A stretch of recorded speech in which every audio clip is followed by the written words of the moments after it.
시편 2편 1절에서 12절까지 제가 봉독해 드립니다. 어찌하여 열방이 분노하며 민족들이 허사를 경영하는고, 세상의 군왕들이 나서며 관원들이 서로 꾀하여 여호와와 그 기름 받은 자를 대적하며 우리가 그 맨 것을 끊고 그 결박을 벗어버리자 하도다. 하늘에 계신 자가 웃으시며 주께서 저희를 비우시리로다. 그때에 분을 바라며 진노하사 저희를 놀래어 이르시기를 내가 나의 왕을 내 거룩한 산 시온에 세웠다 하시리로다. 내가 영을 전하노라. 여호와께서 내게 이르시되 너는 내 아들이라. 오늘날 내가 너를 낳았도다. 내게 구하라. 내가 열방을 유업으로 주리니 내 소유가 땅끝까지 이르리로다. 내가 철장으로 저희를 깨뜨리며 질그릇같이 부수리라 하시도다. 그런즉 군왕들아 너희는 지혜를 얻으며 세상의 관원들아 교훈을 받을지어다. 여호와를 경외함으로 섬기고 떨며 즐거워할지어다. 그 아들에게 입맞추라. 그렇지 아니하면 진노하심으로 너희가 길에서 망하리니 그 진노가 급하심이라. 여호와를 의지하는 자는 다 복이 있도다. 아멘. 할렐루야. 오늘 제목은 그 아들에게 입맞추라, 이렇게 제목을 잡았습니다. 시편을 공부합니다. 시편을 공부하게 되는 이유를 말씀드렸어요. 우리가 하나님의 말씀을 받고 하나님을 만나고 믿으면서 그 말씀을 통하여 하나님께 드려지는 고백이 있을 때에 그 사람들의 신앙이 참된 신앙인 거죠. 그래서 시편 기자들처럼 우리도 하나님 앞에 그런 고백을 할 수 있으면 좋겠다. 그게 진짜 신앙이다. 고백 없는 신앙은 진짜가 아닙니다. 그래서 시편을 우리가 묵상하면서 하나님께서 우리에게 주시는 그 은혜를 우리도 함께 고백하며 찬양하는 그러한 우리의 남은 삶이 되기를 위해서 시편을 묵상합니다. 지난 주일에 시편 1편을 우리가 함께 상고했습니다. 시편 1편에 복 있는 사람은 이렇게 시작을 했어요. 그런데 오늘 시편 마지막 절에 대해서도 오늘 우리가 읽은 2편에도 마지막에 보면은 여호와께 피하는 모든 사람은 다 복이 있다 이렇게 말합니다. 그래서 시편 1편과 2편은 연결해서 읽어야 깊은 뜻을 알 수가 있습니다. 지난 주일에 시편 1편에 대해서 말씀드릴 때에 복 있는 사람은 여호와의 율법을 즐거워하고 주야로 묵상하는 자로다 이렇게 말씀을 드렸는데, 이 말씀은 율법을 지켜야 복이 있다라고 하는 말이 아니라고 그랬죠. 이 말씀은 여호와의 말씀을 묵상하고 그리고 그것을 지키는 자가 복이 있다는 것이 아니고, 이 여호와의 율법이라고 하는 목적을 잘 아셔야 돼요. 율법을 주시는 목적과 기능이 무엇인가를 알아야 된다고 그랬어요. 하나님께서 모세를 통해서 율법과 모세 오경을 주시는 그러한 목적 기능이 무엇일까? 그것은 하나님께서 얼마나 우리가 큰 죄인인가를 깨달으라고 율법을 주신다고 그랬어요. 그래서 이 율법을 주야로 묵상하고 그 율법을 즐거워할 때에 그 율법을 통해서 자기 자신이 얼마나 큰 죄인인가를 깨닫게 되고, 그리고 그 죄인임을 깨닫고 그 죄 때문에 메시아를 찾게 되고 메시아를 만날 때에 그게 복이 된다. 이것이 시편 1편의 요약이라고 말씀을 드렸어요. 그리고 메시아인 이 예수를 만나면 그는 시냇가에 심기운 나무가 시절을 쫓아서 열매를 맺는 것과 같이 그의 잎사귀도 마르지 않고 열매도 있고 그렇게 행사가 다 형통한 것처럼 되어질 것인데, 바로 이제는 메시아이신 예수를 만나면 그것과 비교할 수 없는 시냇가에 심겨진 나무가 시절을 쫓아서 강물에서 물을 빨아먹어서 열매를 맺고 잎사귀가 마르지 않는 것 이상으로 아예 생수의 강물을 마시게 된다는 거죠. 우리가 예수를 우리가 만나게 되면 배에서 생수가 넘치게 되어 있어요. 그래서 영원히 목마르지 않고 예수 안에서 모든 것이 합력해서 선을 이루어 나가서 마침내 하나님 앞에 섰을 때에는 모든 행사가 다 형통한, 하나님이 원래 계획했던 대로 형통한 자로 남게 될 것이라는 말씀입니다. 그래서 예수님이 주시는 생수를 마셔야 돼요. 율법을 묵상해서 내가 죄인인 것을 깨닫고 그리고 예수에게로 오게 되면 그는 하나님이 예배하신 생수의 강물을 마시면서 그의 행사가 다 형통하게 된다. 그래서 시편 1편은 여호와의 율법을 묵상하면 묵상할수록 죄인인 것을 깨닫게 되는데, 자기가 죄인인 것을 아는 자가 복이 있는 거예요. 자기가 죄인인 것을 아는 자가 복이 있고, 그래서 그 죄 때문에 예수를 만난 자가 진짜 복이 있는 사람이다 라는 것을 믿으시기 바랍니다. 그렇다면 이제 시편 2편에서는 자기가 죄인인 것을 깨닫는 자에게 하나님께서 메시아를 보내주시는 하나님의 경륜을 말씀하고 있는 거예요. 이제 죄인 된 자가 나는 죄를 지었구나, 이거 어떻게 하지? 그런데 하나님께서 바로 그런 사람들에게 하나님의 창세 전부터 영원 전부터 가지고 계신 경륜이 있는데, 경륜은 반드시 하나님이 이루실 그러한 뜻을 말하는 거죠. 그게 있는데 그것은 이 메시아를 세상에 보내주시겠다라는 거예요. 근데 오늘 우리가 읽은 말씀 1절부터 보면 하나님께서 메시아를 보내주실 때에 세상 사람들이, 세상의 군왕들이 얼마나 메시아를 대적하고 음모를 꾸미고 핍박을 하는지 모릅니다. 그러나 하나님께서는 모든 것을, 그들의 음모와 그들의 핍박과 그들이 대적하고 있는 그것을 하늘에서 보시고 비웃으면서 하나님의 경륜 속에 있는 메시아를 반드시 보내주시. 아무리 막아도 메시아는 오게 되어 있어요. 그리고 그 메시아는 이 땅에 오시게 되고 만왕의 왕으로 하나님께서 그를 세우시고 온 열방을 다스리고, 그리고 이제 예수님을 하늘의 보좌에 앉히셔가지고 철장 권세를 가지고서 죄인들을 심판하게 하시겠다는 거예요. 바로 그 죄인들을 심판하실 때에 하나님께서는 그 예수님에게 철장 권세를 주셨어요. 철장을 주셔서, 철을 주셔서, 그 예수님이 가지고 있는 그 홀이 철이에요. 그런데 그 철장 권세로 사람들을 심판하실 때에 흙으로 만든 질그릇을 깨버리는 것처럼 그렇게 하실 것이다 라는 말씀을 해요. 그래서 진짜 복 있는 사람은 어떤 사람이냐?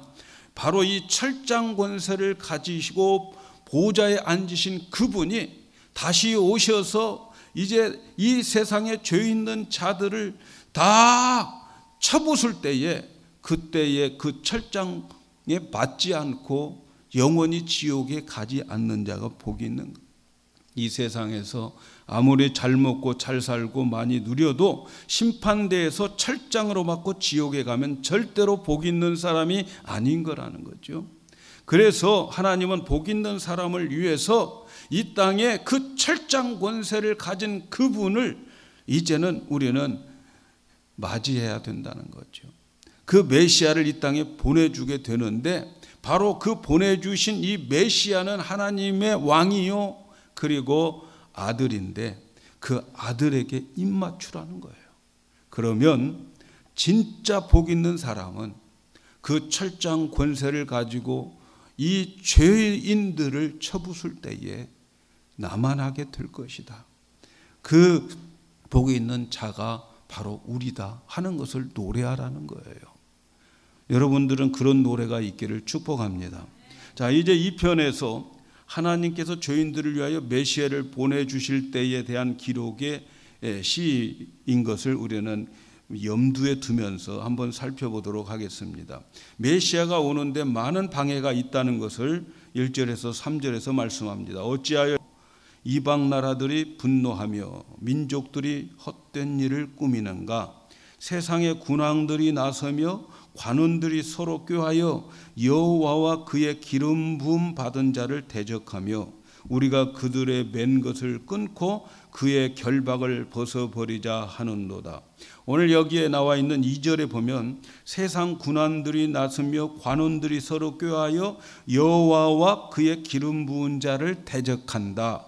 기름 부은 자를 대적한다라는 말이 나와요. 이 기름 부은 자를 히브리 말로는 메시아라고 그러는 거예요. 그리고 헬라의 단어로는 그리스도라 이렇게 말하는 거예요. 그러니까 메시아나 그리스도나 같은 말이고 이 두 단어는 예수님을 지칭하는 말이란 말이죠. 그렇죠?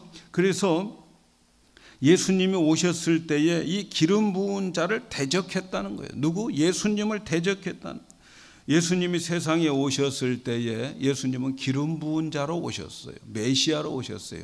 예수님의 제자들 중에 맨 처음에 제자가 된 사람이 안드레예요.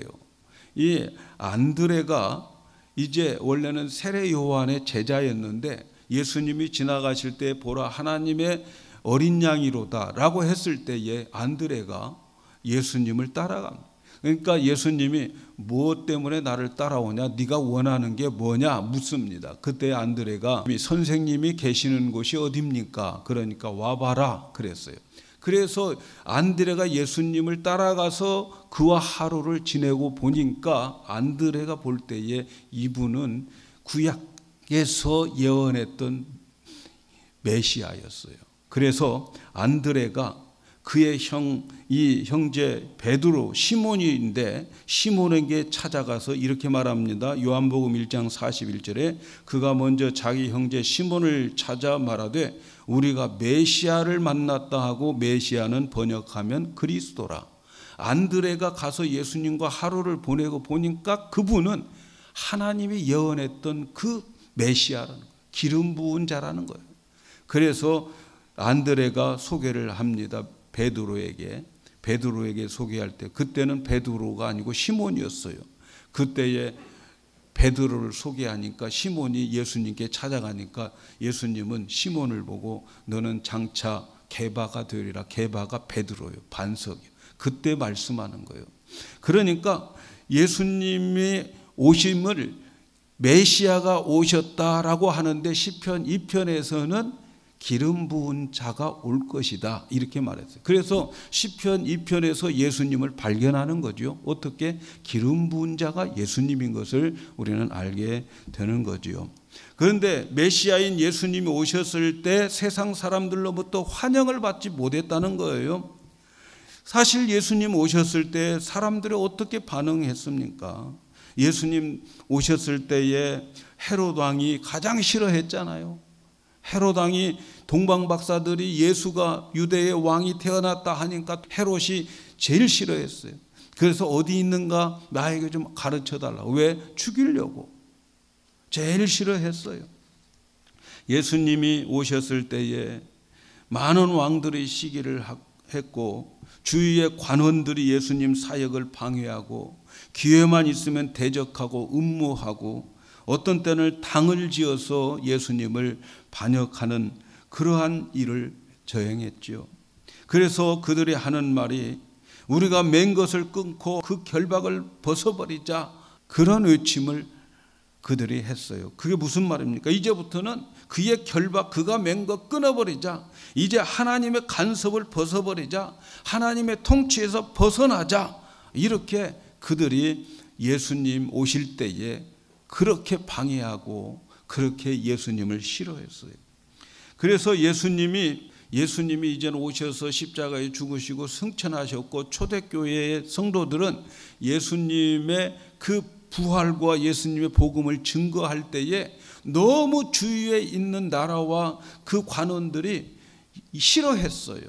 그래서 초대교회의 이 성도들이 사도행전 4장 27절 28절에 보면은 바로 시편 2편에 있는 1절과 2절, 오늘 우리가 읽은 1절 2절을 인용하면서 과연 헤롯과 본디오 빌라도도 이방인과 이스라엘 백성과 합세하여 하나님께 기름 부으신 거룩한 종을 거슬려 하나님의 권능과 뜻대로 이루려고 예정하신 그것을 행하려고 이 성에 모였나이다. 지금 이 베드로와 사도들이 기도하면서 예수의 복음을 전하는데도 이렇게 핍박이 심한 거예요. 그래서 그들이 생각난 게 시편 2편에 있는 이 말씀이 생각나는 거예요.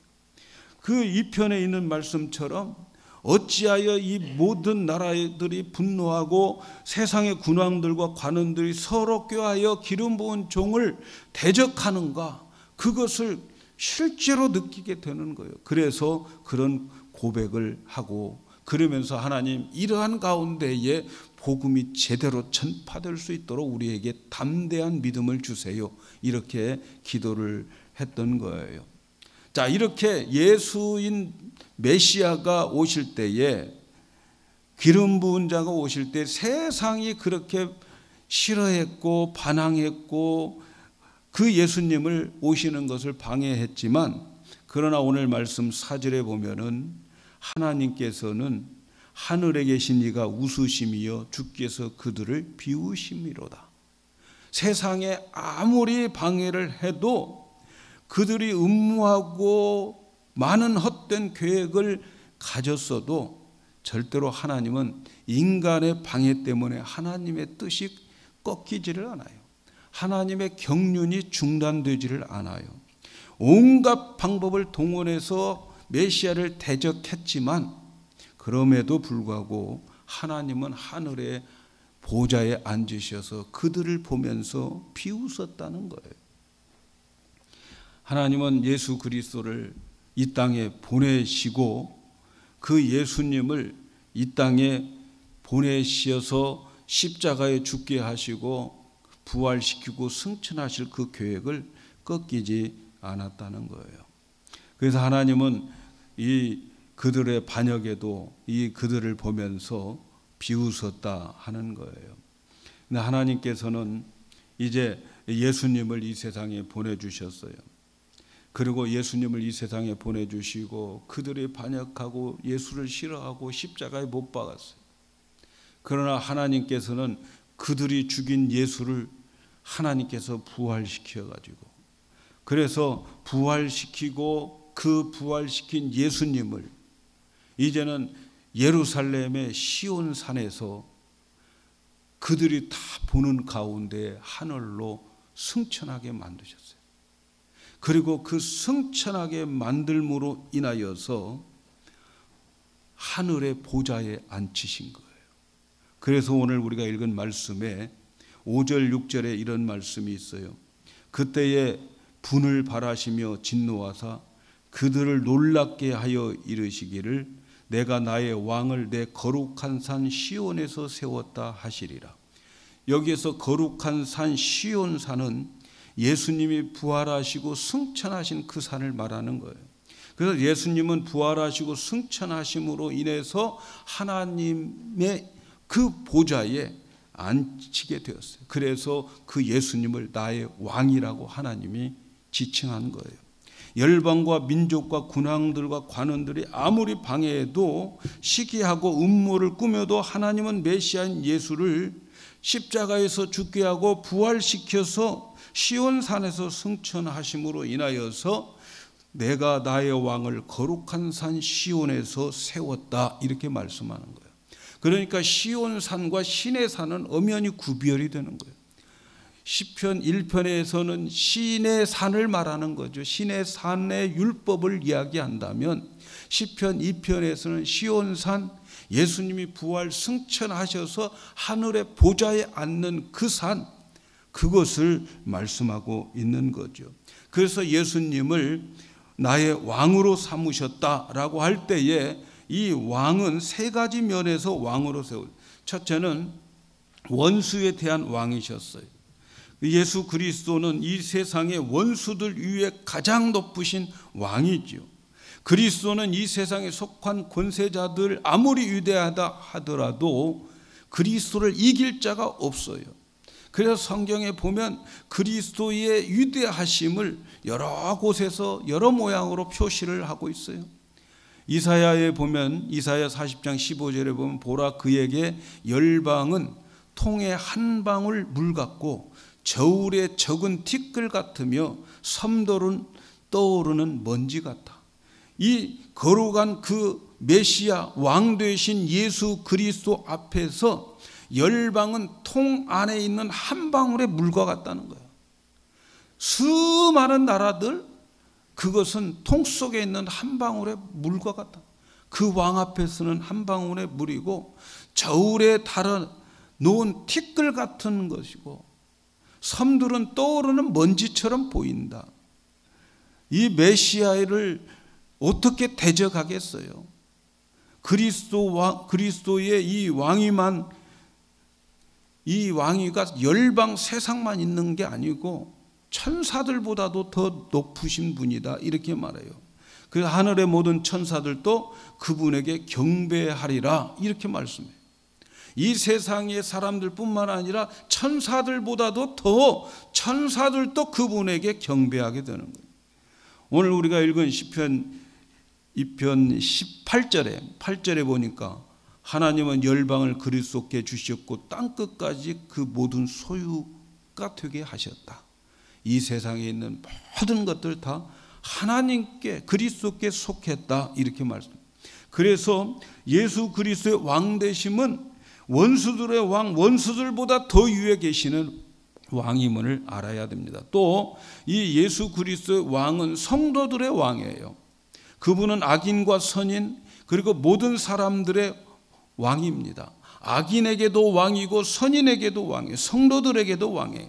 악인에게는 능력과 권세를 보이시고 통치하십니다. 하나님의 능력과 권세, 그 철장 권세를 가지고 그들을 통치하실 거예요. 그러나 성도들에게는 한없는 은혜와 한없는 하나님의 영 성령으로 다스릴 것입니다. 그래서 이것이 그리스도의 영적 왕국이고 그분은 사람들의 마음 속에서 다스릴 것입니다. 오직 그리스도만이 우리들의 마음과 우리들의 의지를 다스려요. 그래서 그분의 사랑, 그분의 판단이 우리 모든 것을 이제 다스리게 될 것입니다. 지금도 다스리고 계셔요. 그래서 그리스도는 나라들 위에 군림하거나 통치하시거나 또 성도들에 대해서 그들 안에서 그리스도 안에 다 다스림이 다 미치고 있다는 것을 우리는 기억을 해야 돼요.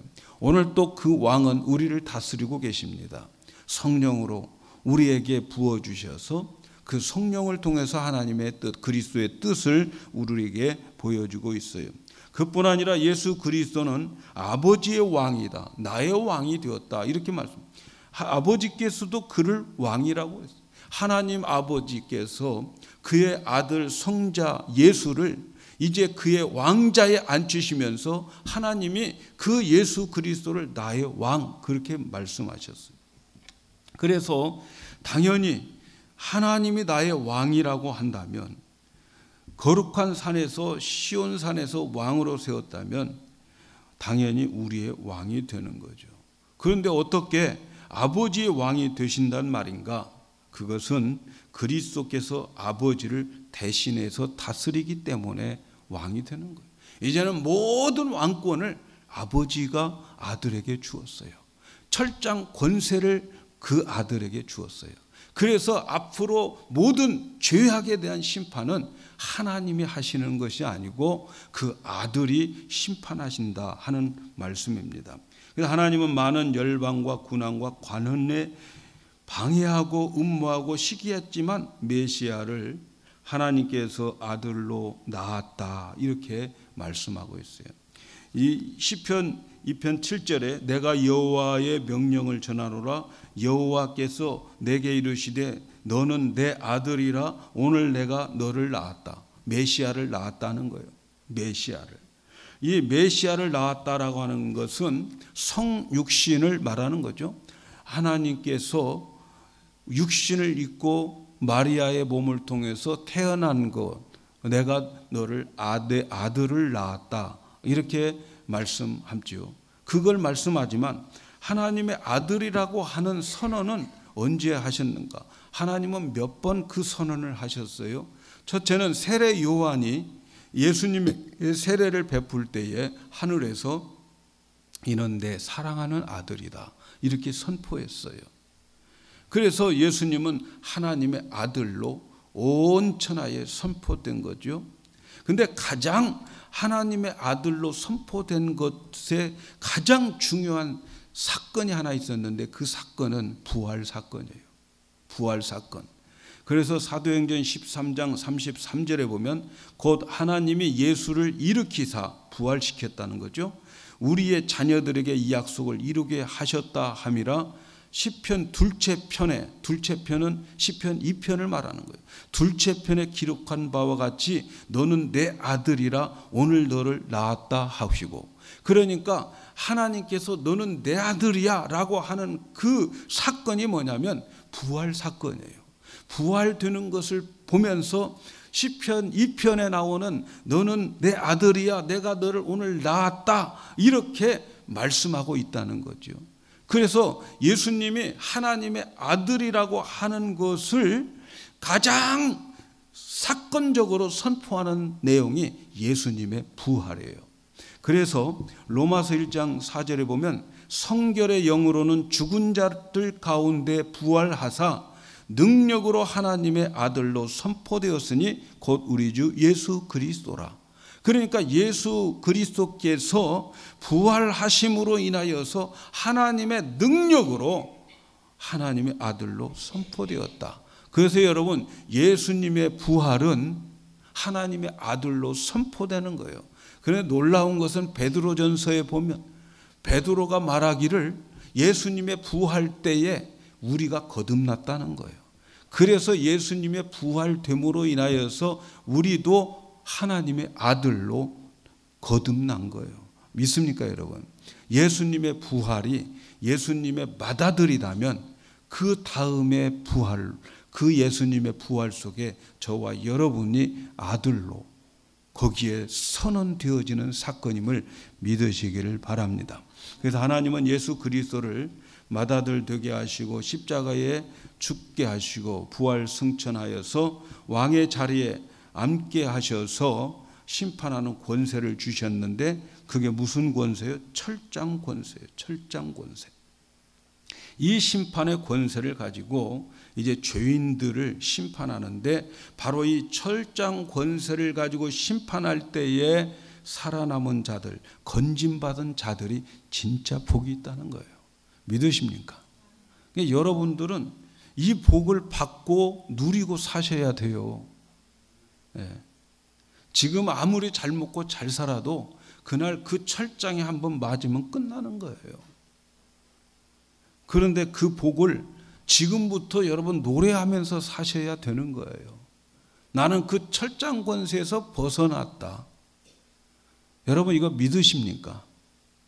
얼굴 보니까들 별로 그냥 그것보다도 세상 일이 좀 잘 됐으면 좋겠다. 그때 맞을 때 맞더라도 지금 잘 됐으면 좋겠다. 그런 생각 안 합니까?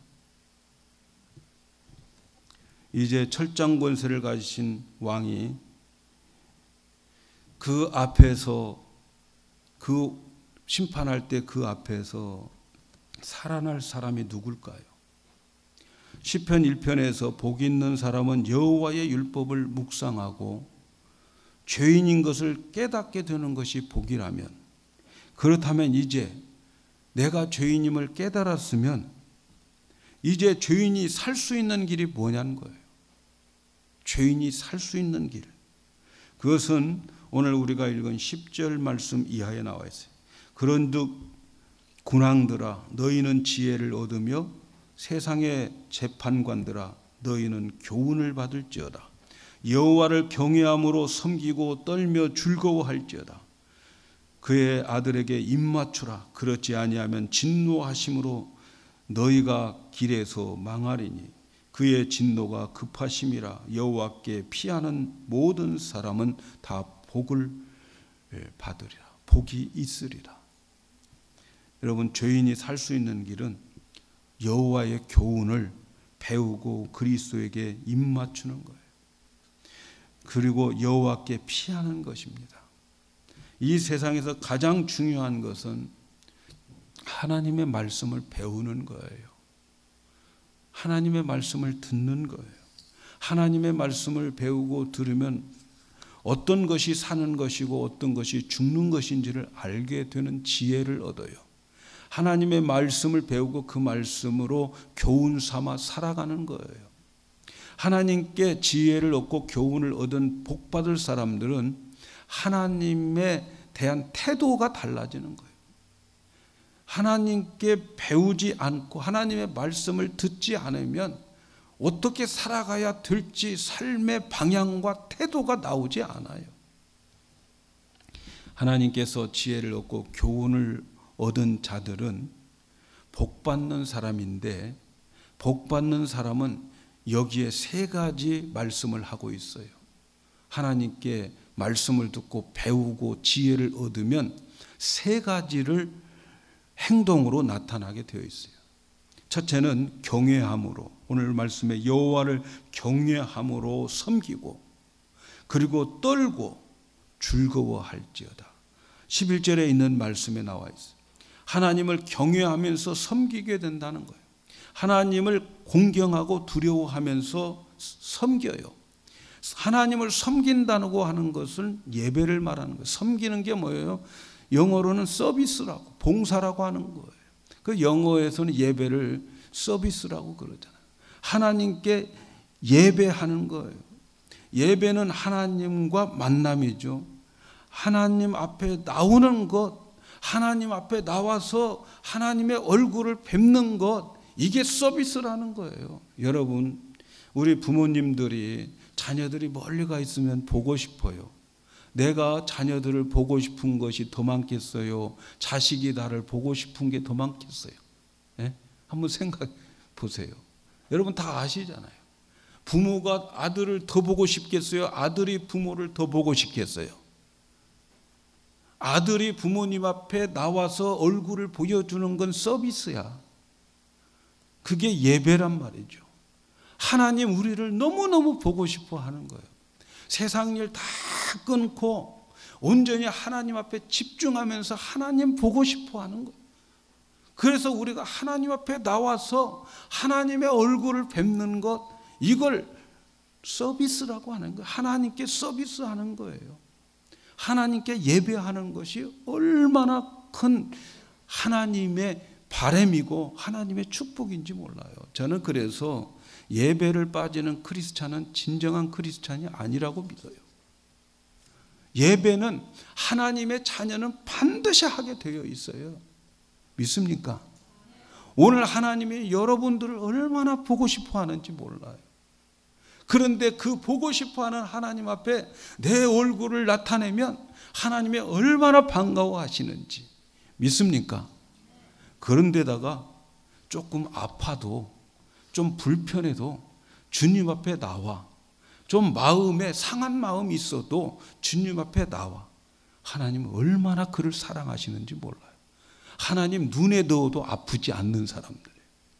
그런 사람들이 다 되시기를 축복합니다. 그 다음에 하나님을 떨면서 하나님을 두려워하라는 거예요. 이것은 늘 하나님을 의식하면서 사는 거예요. 하나님은 보고 계시고 알고 계신다는 것을 여러분 잊지 마시기를 바랍니다. 내가 하는 것, 나 혼자 있는 것 같지만 하나님 다 보고 계시고 다 알고 계셔요. 그러므로 우리는 하나님 앞에서 떨면서 살아야 돼요. 하나님 무시하면서 살면 안 되는 거예요. 하나님이 나를 보고 계심을 믿으시기 바랍니다. 여러분, 하나님은요, 인간에게 속임수에 넘어가지 않아요. 인간의 그 아부에 넘어가지 않습니다. 하나님은 정직하신 하나님. 나 있는 모습 그대로 하나님이 받으시고 그대로 하나님 반응하십니다. 자, 이러한 행위들은 말이죠, 우리들에게 주님을 아는 지식을 배워서 나오는 거예요. 그리고 그분을 즐거워하는 거예요. 하나님 즐거워하시기를 바랍니다. 세상에 어떤 것보다도 주 예수보다 귀한 것이 없네, 그 찬양처럼 우리는 하나님을 즐거워해야 되는 거예요. 여러분 가지고 있는 재산과 자녀들과 사업과 기업과 직장들을 보호할 수 있는 방법은 하나님 즐거워하는 거예요. 그걸 하나님 즐거워할 때 그것을 지키는 것이 되고, 내 자녀를 지키는 것이 되고, 내 직장과 내 사업을 지키는 것임을 꼭 믿으시기를 바랍니다.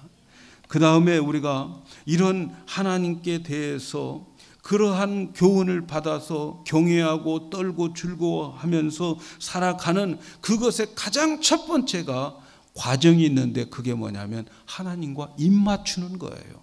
예수님과 입 맞추는 거예요. 예수님과 입 맞춤을 통하지 않고는 진정한 예배, 하나님을 경외함, 즐거움을 가질 수가 없어요. 그래서 진짜 복 있는 사람은 누구인지를 가르쳐 주는데, 진짜 복 있는 사람은 자기의 죄를 인정하고 예수 그리스도에게 입 맞추는 것, 이것이 진짜 복인 것을 믿으시기 바랍니다. 이것이 그의 아들을 믿는 거예요. 입 맞춘다고 하는 것은 그의 아들을 영접하고 그 아들을 받아들이는 거예요. 여러분, 예수를 영접하는 것보다도 더 귀한 복이 없음을 믿으시기를 바랍니다. 이 세상에서 최고의 복은 내가 예수를 믿고 있는 것임을 믿으시기를 바랍니다. 그리고 그 아들을 의지하는 그 사람에게는 그날에 가서 철장 권세에 가진 그분 앞에서 사랑받습니다. 철장의 권세로 얻어맞는 게 아니고 사랑받게 된다는 것입니다. 사랑하는 여러분, 진짜 복을 받기를 원하십니까? 죄를 깨닫기 위해서 율법을 주야로 묵상하는 거죠.